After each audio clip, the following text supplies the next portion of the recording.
to support the platform just in case anything like this happens again, you can do it by way of PayPal, Patreon, Cash App, and also by the Anchor. And you can also further support the platform by way of going to the Teespring store or the shoe store that is located in the comment section below.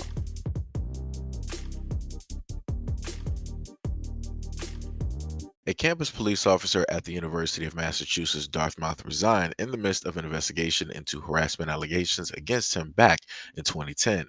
The same officer, David Loudon, was then rehired as a school resource officer at the Blackstone Millville Regional School District in nearby town of Blackstone, Massachusetts. In his capacity there, Loudon was tasked with investigating reports about harassment and working with students in the public school system who have been harassed by victims. According to the campus police report at the time, Loudon had given a 20-year-old college student a ride back to a residence hall in his cruiser. The student said that Loudon gave her a hug and groped her inappropriately, and then proceeded to consistently harass her with frequent unwanted texts and calls.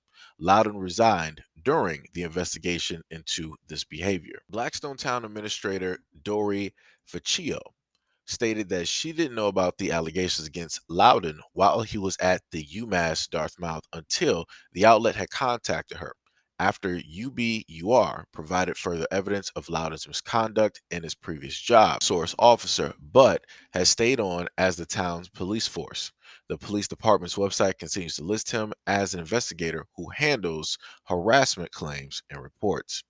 WBUR's reporting traced more than a dozen current Massachusetts police officers who had been fired or resigned from another police department after or during a misconduct investigation, only to find work at another department. Other examples include officers who have been accused of DV, arrested for drunk driving incidents, or found impersonating someone on social media and making vulgar posts. Due to the lack of a formal database tracking investigations of officers' misconduct, officers like Loudon are easily able to shuffle between police departments. Some states don't have state level tracking or certification systems for officers, either making it easy for officers like those like Loudon to be tracked to be shuffled across jurisdiction lines. And Massachusetts law also requires police to keep private all reports and arrests for S and DV, including those that are committed by police officers. Only cops themselves are able to access this information, which means that those who have perpetrated these crimes are unlikely to be publicly outed and barred from rejoining a different police department. And I'm just going to repeat myself again, like I've always stated. Normally, when it comes to crimes like this, people want to tend to make, you know, black men the poster child for these things.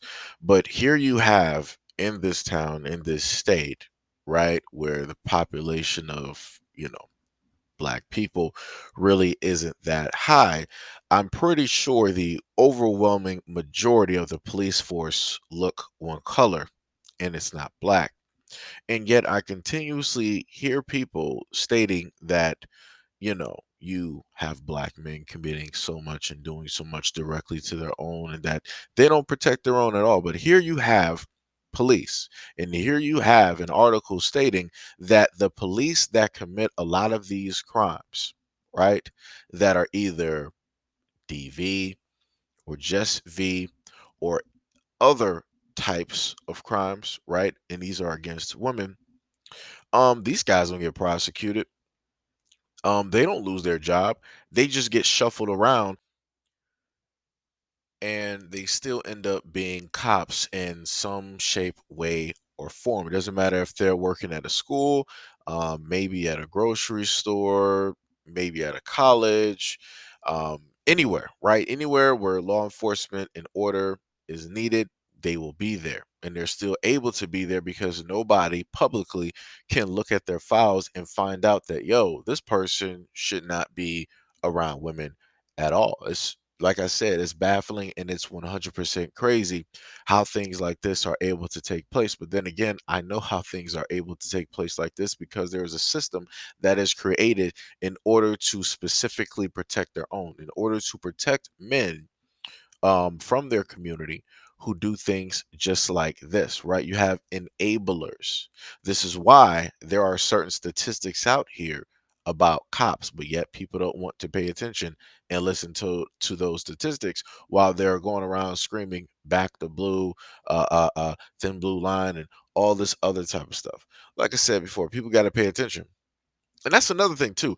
Notice how a lot of that talk with all the police support kind of, evaporated once all of the protest and once all of the marching and all of that pretty much stopped. Notice how all of those people went back to normal. Notice how everybody's profile is still, it went back to normal conversation. Wow, isn't that amazing?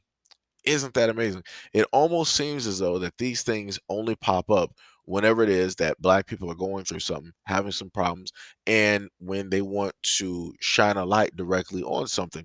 And oddly enough, this only happens specifically, right, whenever black people want to potentially protest about something.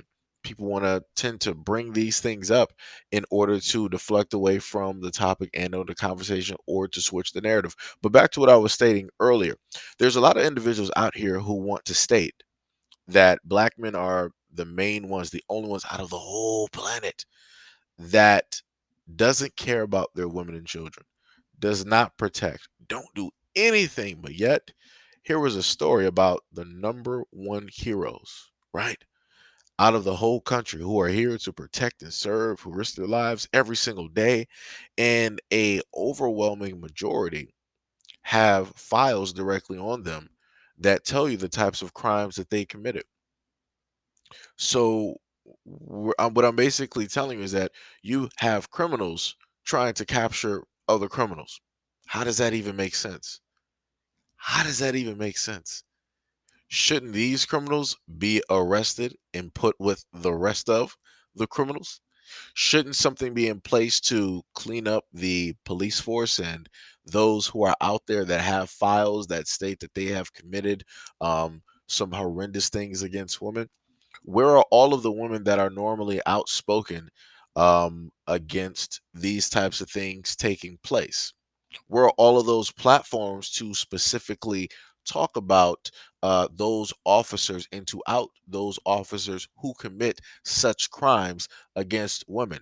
Whereas the Me Too and the Time Is Up, were all of these female organizations, these bodies of empowerment that are there to watch over and to protect women and to call out any type of wrongdoing. It's amazing to me that they are horribly silent on something like this. Makes you wonder.